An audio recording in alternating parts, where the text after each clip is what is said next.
আপনি যদি একজন সাধারণ মানুষ হয়ে থাকেন তবে এই কাহিনী আপনার জন্যই, কারণ আল্লাহর সাহায্য পেলে একজন সাধারণ সৈনিকও হতে পারে লাজা। জানেন কিভাবে এক গুলতির আঘাতেই ইতিহাস বদলে দিয়েছিলেন হযরত দাউদ আলাইহিস সালাম।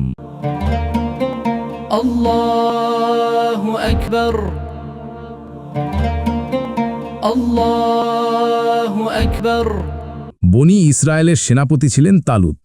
তার নেতৃত্বে তারা যুদ্ধ করছিল ভয়ঙ্কর জালুতের বিরুদ্ধে।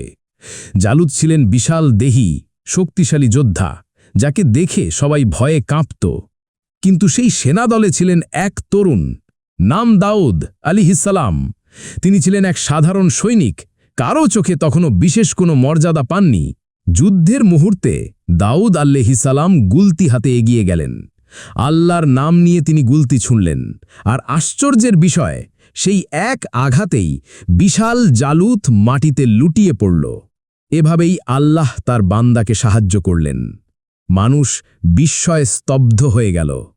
তখনই আল্লাহ ঘোষণা করলেন, দাউদ জালুতকে হত্যা করল, আর আমি তাকে রাজত্ব ও প্রজ্ঞা দান করলাম। সূরা বাকারা। সেই দিন থেকে দাউদ আলাইহিস সালাম শুধু সৈনিক নন, বরং নবী ও ন্যায়পরায়ণ রাজা হয়ে উঠলেন। তার কণ্ঠে জবুরের তেলাওয়াত পাহাড় ও পাখিও মিলেমিশে করত, আর তিনি লোহাকে নরম করে অস্ত্র বানাতে পারতেন।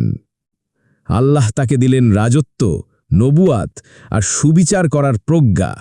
এই কাহিনী আমাদের শেখায়, আল্লাহর সাহায্য ছাড়া কোনো শক্তি কাজ করে না।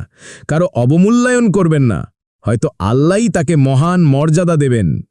সাহস, ঈমান ও আল্লাহর ওপর ভরসাই একজন মানুষকে ইতিহাস গড়ার শক্তি দেয়। তাহলে মনে রাখবেন, আল্লাহ যখন কাউকে মর্যাদা দিতে চান, তখন তাকে থামানোর ক্ষমতা দুনিয়ার কারও নেই। আপনি কি চান আল্লাহ আপনাকেও সম্মানিত করুক? তবে সর্বদা ঈমানদার থাকুন আর আল্লাহর উপর ভরসা রাখুন। ফলো, লাইক, কমেন্ট করুন, যেন এমন আরও কন্টেন্ট আপনার কাছে পৌঁছে যায়। ইসলাম প্রচারে আপনার একটি শেয়ারই হতে পারে কারো হেদায়েতের দরজা।